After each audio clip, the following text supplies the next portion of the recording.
If you've been feeling overwhelmed with anxiety lately, try listening to a guided meditation on the Meditation for Anxiety podcast. Meditation is a proven, natural way to help you calm down and dissolve stress so you can feel lighter and happier. So subscribe for free today to the Meditation for Anxiety podcast by searching for Meditation for Anxiety on your favorite podcast player. This is Optimal Finance Daily, episode 2508, 6 Habits of Above Average Retirement Savers by Craig Stevens of retirebeforedad.com. And I'm your host and personal finance enthusiast, Diana Merriam. Let's get right to today's post as we optimize your life. 6 Habits of Above Average Retirement Savers by Craig Stevens of retirebeforedad.com. The average balance for retirement accounts is about $100,000, according to Fidelity. That's low considering retirees may need their money to last 30 or more years past their retirement date. Retirement account balances certainly rise as years in the workforce increase, but other habits can help you achieve above average results. The earlier these retirement savings habits are implemented, the more likely it is that your portfolio can grow to levels that support your goals. Here are 6 habits practiced by successful retirement savers to incorporate into your comprehensive plan. Number 1, consistently save in tax-advantaged accounts.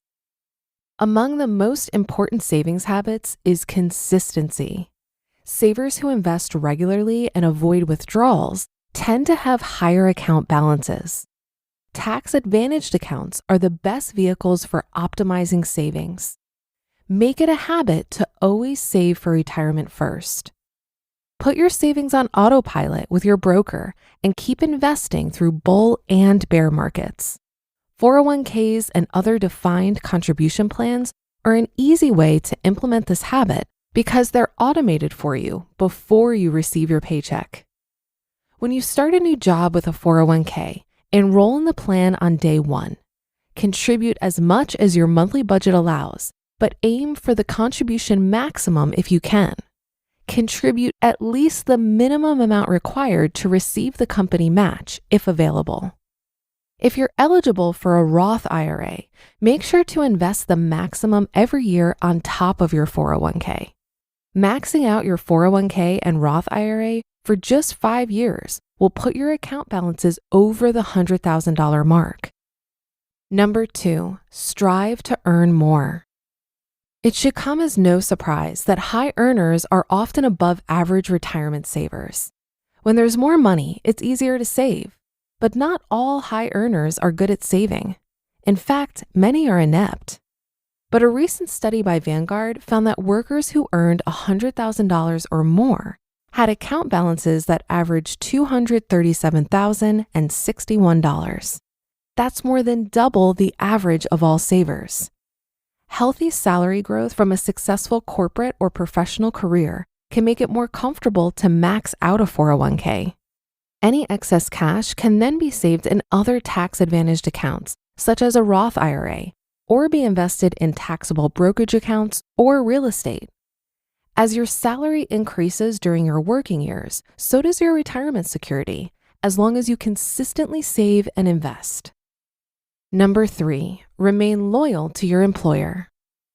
The same Vanguard report indicates that defined contribution plan participants who stayed with the same employer for 10 years or more had an average account balance of $188,744.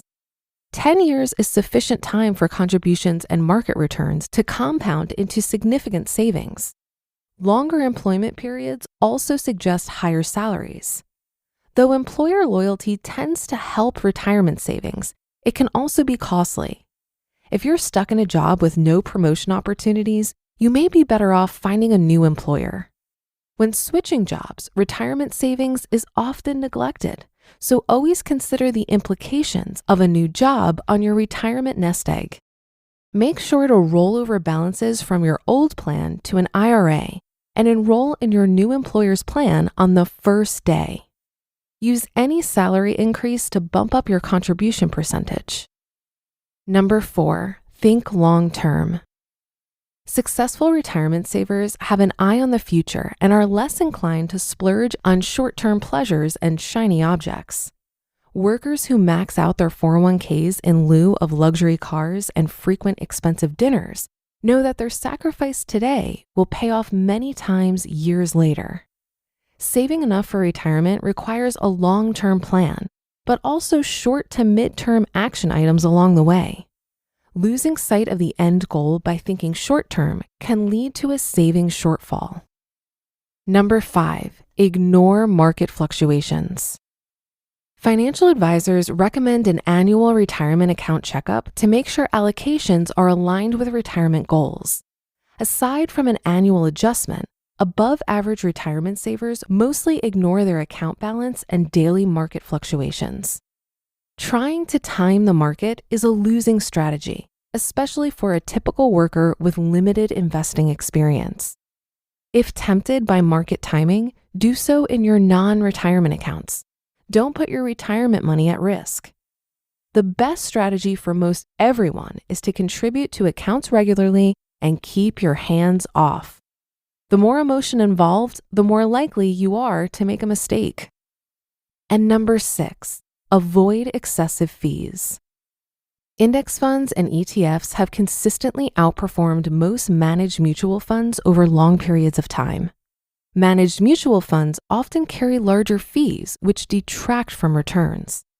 Fund managers are challenged to consistently beat indexes year after year and often fail. Investing in broad index funds quickly diversifies your portfolio among many investments, spreading risk while participating in long-term market gains.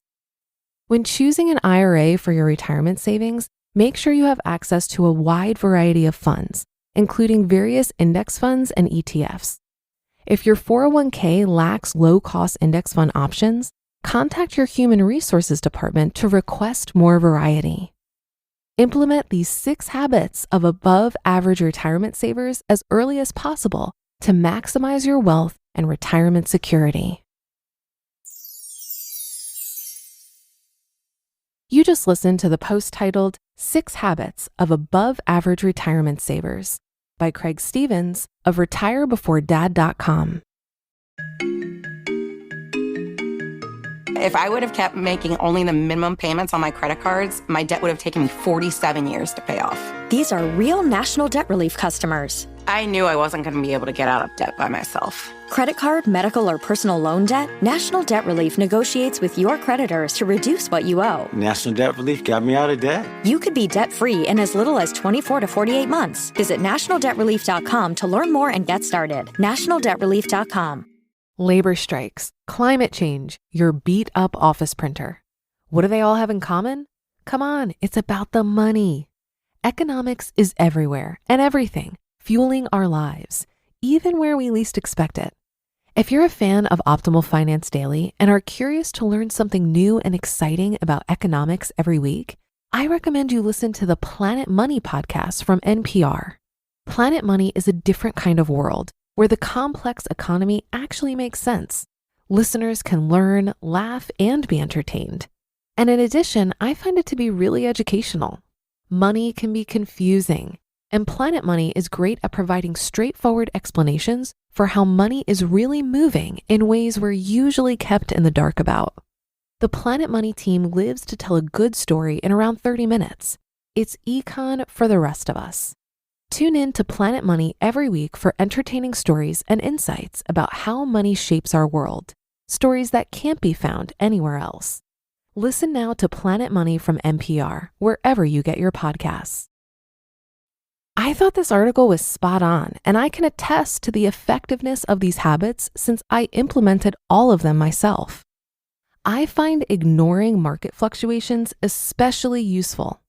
At the time I'm writing this, the stock market is down, and as expected, I'm seeing lots of people freak out online. What I see are people expressing how they didn't expect the expected and natural volatility of the stock market. Remember this, you don't lose money until you sell. What you're seeing when you review the performance of your investments are unrealized losses. Just like when you see your portfolio going up, Those are unrealized gains until you sell. The message here is that you didn't lose money. Just hold on and stay the course. My friend Jeremy Schneider over at Personal Finance Club did a great post on this very subject, where he showed a chart of the largest intra-year drops of the S&P 500 over 40 years. The average drop for each year over the last 40 years is 12%. Note that this doesn't mean that the market ended the year down that much. For example, in 2020, we experienced a 34% intra-year drop, but the market recovered and ended up over 16%. Despite the average intra-year drop being 12% over the last 40 years, the annualized return over that time period is a positive 11.5%. So anyone who held on over this time period, continued to invest, and didn't sell, did just fine growing their wealth. Now, what if you're already retired and you're actively drawing down from your portfolio? Your asset allocation and drawdown strategy should already be optimized to handle expected market corrections and crashes. We don't know when these corrections will happen, but we do know that they will at some point. So the key is to expect them and strategize accordingly. And that's a wrap for another Monday show. Have a great start to your week, and I'll be back tomorrow where your optimal life awaits.